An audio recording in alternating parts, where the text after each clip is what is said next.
ನಮಸ್ಕಾರ, ಆದಾಬ್, ಜೈ ಭೀಮ್. ನಾನು ನಿಮ್ಮ ಭಾಗ್ಯನಾರಾಯಣ ಬೊಗ್ಗವರಪು. ನೀವು ನೋಡ್ತಾ ಇದ್ದೀರಿ ಸುದ್ದಿ ಸರ್ಕಲ್. ಈ ದೇಶ ಜೋಕರ್ಗಳ ಕೈಯಲ್ಲಿದೆ ಅನ್ನೋದಕ್ಕೆ ಯಾವ ಅನುಮಾನನೂ ಬೇಕಾಗಿಲ್ಲ. ಯಾವುದಾದ್ರೂ ಅನುಮಾನ ಅಳಿದು ಉಳಿದು ಎಲ್ಲಾದರೂ ಒಂದು ಮೂಲೆಯಲ್ಲಿದ್ದರೆ ಅದನ್ನು ನಿವಾರಣೆ ಮಾಡೋದಕ್ಕೆ ಈ ದೇಶವನ್ನು ಆಳ್ತಿರೋರು ಸ್ವತಃ ತಾವೇ ಮುಂದೆ ಬಂದು, ನೋಡ್ರಪ್ಪ ನಾವು ಜೋಕರ್ಗಳು, ನೀವು ಜೋಕರ್ಗಳ ಕೈಗೆ ಅಧಿಕಾರ ಕೊಟ್ಟಿದ್ದೀವಿ, ನಾವು ಜೋಕರ್ಗಳ ಥರನೇ ಅಧಿಕಾರ ನಡೆಸ್ತಿದ್ದೀವಿ ಅಂತ ಅವರೇ ಉದಾಹರಣೆ ಸಮೇತವಾಗಿ ವಿವರಿಸಿ, ಸಚಿತ್ರವಾಗಿ ವಿವರಿಸಿ, ವಿಚಿತ್ರವಾಗಿ ವಿವರಿಸಿ ನಿಮಗೆ ಕನ್ವಿನ್ಸ್ ಮಾಡಿಸಾಕ್ತಾರೆ. ಎಸ್, ಈ ದೇಶ ಜೋಕರ್ಗಳ ಕೈಯಲ್ಲಿದೆ ಅಂತ. ಜೋಕರ್ಗಳಂದ್ರೆ ನಾರ್ಮಲ್ ಜೋಕರ್ಗಳಲ್ಲ, ಸಮಾಜವನ್ನು ಒಡೆದು ಧರ್ಮಗಳ ನಡುವೆ ದ್ವೇಷ ಬಿತ್ತಿ ಆ ಮೂಲಕ ಜೋಕ್ ಮಾಡಿಕೊಂಡು ತಮಗೆ ತಾವು ಖುಷಿ ಪಡುವಂತಹ ಜೋಕರ್ಗಳ ಕೈಯಲ್ಲಿದೆ.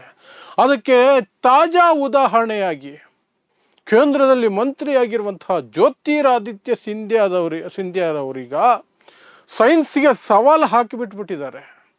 ಏನಂದ್ರೆ ಜಗತ್ತಲ್ಲಿ AC ಬೇಕಾಗಿಲ್ಲ, ಫ್ಯಾನ್ ಬೇಕಾಗಿಲ್ಲ, ಇನ್ನು ಎಂಥದ್ದು ಬೇಕಾಗಿಲ್ಲ. ಅದು ಎಂಥ ಬಿಸಿಲಾದರೂ ಆಗಿರಲಿ, ಸೆಖೆ ಆಗೋದಕ್ಕೆ ಬಿಡೋದೇ ಇಲ್ಲ. ಅಂಥದ್ದೊಂದು ಎಲ್ಲರ ಮನೆಯಲ್ಲೂ ಒಂದು ವಸ್ತು ಇದೆ. ಅದನ್ನು ನೀವು ಜೇಬಲ್ಲಿ ಇಟ್ಕೊಂಡ್ರೆ ಸಾಕು, ನಿಮಗೆ ಸೆಖೆನೂ ಆಗಲ್ಲ, ಬಿಸಿಲು ಗೊತ್ತಾಗಲ್ಲ, ಏನೂ ಇಲ್ಲ. ಕರೆಂಟ್ ಇಲ್ದಿರ AC, ಕರೆಂಟ್ ಬೇಕಾಗಿಲ್ಲ, AC ಬೇಕಾಗಿಲ್ಲ, ಎಂಥದ್ದು ಬೇಕಾಗಿಲ್ಲ. ಏನು ಆ ವಸ್ತು ಅಂತಂದರೆ ಈರುಳ್ಳಿ. ಒಂದು ಈರುಳ್ಳಿ ಜೇಬಲ್ಲಿ ಇಟ್ಕೊಂಡು ಓಡಾಡಿ, ನಿಮಗೆ ಸೆಖೆ ಆದರೆ ಆಮೇಲೆ ಕೇಳಿ ನಮಗೆ ಅಂತ. ಒಂದು ಪಬ್ಲಿಕ್ ಸಮಾರಂಭದಲ್ಲಿ ಈರುಳ್ಳಿಯನ್ನು ಜೇಬಿಂದ ತೆಗೆದು ತೋರಿಸ್ತಾ ನನ್ನ ಕಾರಲ್ಲಿ ನಾನು AC ಹಾಕೋದಿಲ್ಲ ಅಂತ ಒಂದು ದೊಡ್ಡ ಸುಳ್ಳಿಂದ ಆರಂಭ ಮಾಡಿ, ಅದರ ಬದಲಾಗಿ ಒಂದು ಈರುಳ್ಳಿ ಇಟ್ಕೊಂಡಿರ್ತೀನಿ ನೋಡಿ, ಈರುಳ್ಳಿ ಜೇಬಲ್ಲಿ ಈಗಲೂ ಇಟ್ಕೊಂಡಿದ್ದೀನಿ, ಇದರಿಂದ ನನಗೆ ರಕ್ಷಣೆ ಸಿಗ್ತಾ ಇದೆ ಬಿಸಿಲಿನಿಂದ.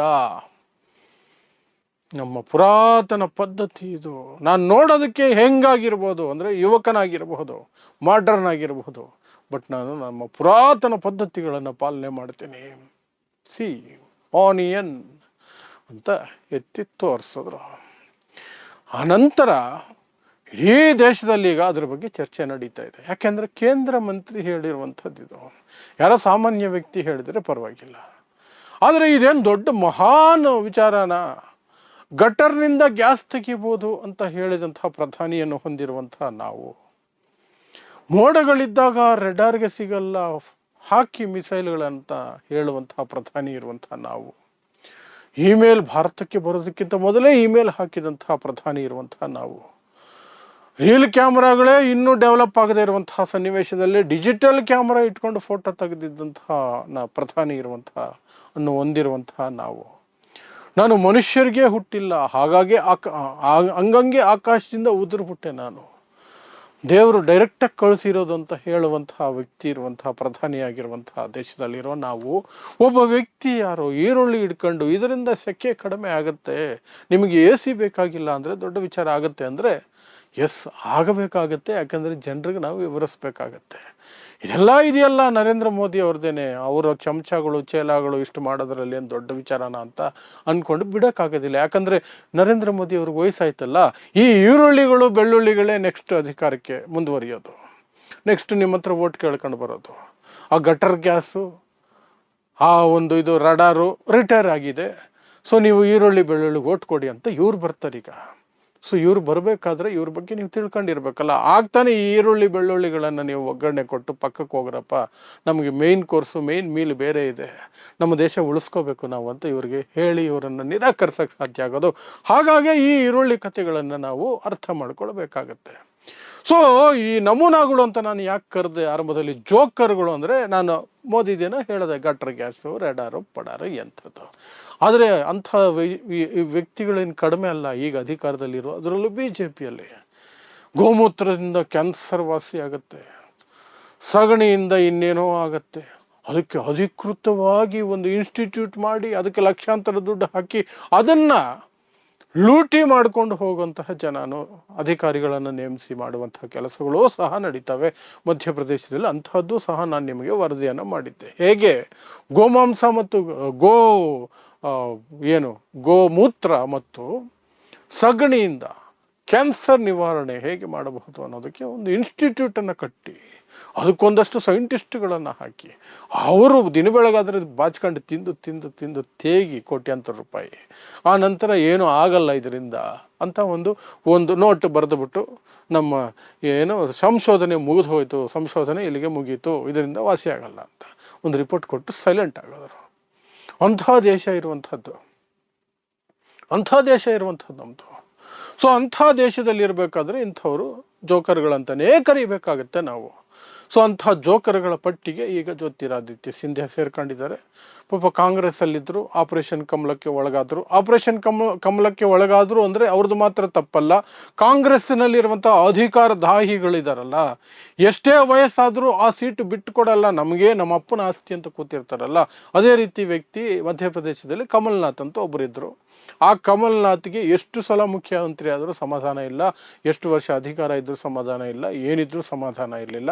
ಜ್ಯೋತಿರಾದಿತ್ಯ ಸಿಂಧ್ಯಾ ನನಗೂ ಸ್ವಲ್ಪ ಸೈಡಲ್ಲಿ ಜಾಗ ಕೊಡ್ರಿ, ನಿಮ್ಗೆ ವಯಸ್ಸಾಯ್ತಲ್ಲ ಪಕ್ಕಕ್ಕೆ ಹೋಗ್ರಿ ಅಂದ ತಕ್ಷಣವೇ ಇಲ್ಲ ಆಗೋದಿಲ್ಲ ಅಂದರೆ ಜ್ಯೋತಿರಾದಿತ್ಯ ಹೋಗಿ ಒಂದಷ್ಟು MLAಗಳನ್ನು ಕರ್ಕೊಂಡು ಹೋಗಿ ಮಧ್ಯಪ್ರದೇಶದಲ್ಲಿ ಕಾಂಗ್ರೆಸ್ ಸರ್ಕಾರವನ್ನು ಕೆಡವಿ BJP ಜೊತೆ ಸೇರ್ಕೊಂಡ್ರು.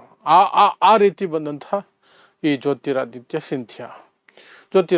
ಸಿಂಧ್ಯಾ ಹಿಸ್ಟ್ರಿ ಆ ರೀತಿ ಇದೆ. ಸೊ ಅಂತಹ ಪುಣ್ಯಾತ್ಮ ಇವತ್ತು ನಿಮಗೆ ಈರುಳ್ಳಿಯಿಂದ AC ಬೇಕಾಗಿಲ್ಲ, ಎಂಥದ್ದು ಬೇಕಾಗಿಲ್ಲ. ಆದರೆ ಅಲ್ಲಿ ಆಶ್ಚರ್ಯ ಪಡಬೇಕಾದಂಥದ್ದು ಮತ್ತು ನಾಚಿಕೆ ಪಡಬೇಕಾದಂಥದ್ದು ಹೇಳಿದಂತಹ ವ್ಯಕ್ತಿಗೆ, ಜ್ಯೋತಿರಾದಿತ್ಯ ಸಿಂಧ್ಯಾ ನಾಚಿಕೆ ಪಡಬೇಕಾದಂಥ ವ್ಯಕ್ತಿ ಈ ವಿಚಾರ ಏನು ಅಂದರೆ, ಸರಿ ಈರುಳ್ಳಿಯಿಂದ ಸೆಕೆ ಕಡಿಮೆ ಆಗುತ್ತೆ ಹಂಗೆ ಹೇಳಿ ಸುಮ್ಮನೆ ಹೋಗಿದ್ರು ಸರಿ, ಸುಳ್ಳು ಪಳ್ಳು ಏನೋ ಅನ್ಕೊಂಡು ಸುಮ್ಮನೆ ಇರ್ಬೋದು. ಆದರೆ ನಾನು ಕಾರಲ್ಲಿ ಇದನ್ನೇ ಬಳಸೋದು, AC ಹಾಕೋದಿಲ್ಲ, ಇದು ಎಷ್ಟೋ ದೊಡ್ಡ ಸುಳ್ಳು. ನೀವು ಯೋಚನೆ ಮಾಡಿ, ಕಾರಲ್ಲಿ AC ಹಾಕದಿರೋ ಓಡಾಡ್ತಾರಂತೆ ಅವರು ಈರುಳ್ಳಿ ಇರೋ ಕಾರಣಕ್ಕೆ.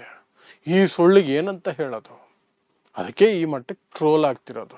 ಇವ್ರು ಟ್ರೋಲ್ ಆಗೋದು ಮನೆ ಹಾಳಾಗೋಗ್ಲಿ, ಇಡೀ ಜಗತ್ತಿನ ಮುಂದೆ ನಮ್ಮ ದೇಶದ ಮಾನ ಮರ್ಯಾದೆ ಏನಾಗುತ್ತೆ ಅನ್ನೋದ್ರ ಬಗ್ಗೆ ಕಿಂಚಿತ್ತೂ ಅರಿವಿಲ್ಲ ಇವರಿಗೆ, ಕಿಂಚಿತ್ತೂ ಅರಿವಿಲ್ಲ. ನಾವು ಮಹಾನ್ ಮೂರ್ಖರು, ಜೋಕರ್ಗಳು. ಆದರೆ ಹಿಂದೂ ಮುಸ್ಲಿಂ ಅಂತ ತಂದಿಕ್ತೀವಿ, ಹಾಗಾಗಿ ನಮಗೆ ವೋಟ್ ಹಾಕಿ ಅಂತದ್ದು ಇವ್ರ ಲೆಕ್ಕಾಚಾರ. ಅದರಿಂದ ದೇಶದ ಮಾನ ಮರ್ಯಾದೆ ಹೋದ್ರೂ ಸರಿ, ಆರ್ಥಿಕವಾಗಿ ನಷ್ಟ ಆದರೂ ಸರಿ, ಧ್ವಂಸ ಆಗೋದ್ರೂ ಸರಿ, ಏನೇ ಆದರೂ ಸರಿ, ವಿ ಡೋಂಟ್ ಕೇರ್. ನಮ್ಮ ಜೋಕರ್ಗಿರಿಯನ್ನು ಬಿಟ್ಕೊಡೋದೇ ಇಲ್ಲ. ಎಲ್ಲ ಗಂಭೀರವಾದ ಜೋಕರ್ಗಳವರು, ಗಂಭೀರವಾದ ಜೋಕರ್ಗಳು. ಸೊ ಇದಿಷ್ಟು ಜ್ಯೋತಿರಾದಿತ್ಯ ಸಿಂಧ್ಯಾ ಕೇಂದ್ರ ಮಂತ್ರಿ ಈರುಳ್ಳಿಯಿಂದಲೇ ಸೆಖೆಯನ್ನು ಕಂಟ್ರೋಲ್ ಮಾಡೋದಕ್ಕೆ ಆಗುತ್ತೆ, ನಿಮಗೆ AC ಬೇಕಾಗಿಲ್ಲ ಅಂತ ಸುಳ್ಳು ಹೇಳಿ ಇದೊಂದು ಕಟ್ಟುಕತೆಯನ್ನು ಬಿಟ್ಟಿರೋದು ಮತ್ತು ಅದಕ್ಕೆ ಕುರಿತಾಗಿ ಬಂದಿರುವಂತಹ ಪ್ರತಿಕ್ರಿಯೆಗಳು ಮತ್ತು ವಿಶ್ಲೇಷಣೆ. ಸೊ ಇಂತಹದೇ ವಿಶೇಷ ಸುದ್ದಿಗಳಿಗಾಗಿ ನೋಡ್ತಾ ಇರಿ ಸುದ್ದಿ ಸರ್ಕಲ್. ನಾನು ನಿಮ್ಮ ಭಾಗ್ಯ ನಾರಾಯಣ ಬೊಗವರಪೋ.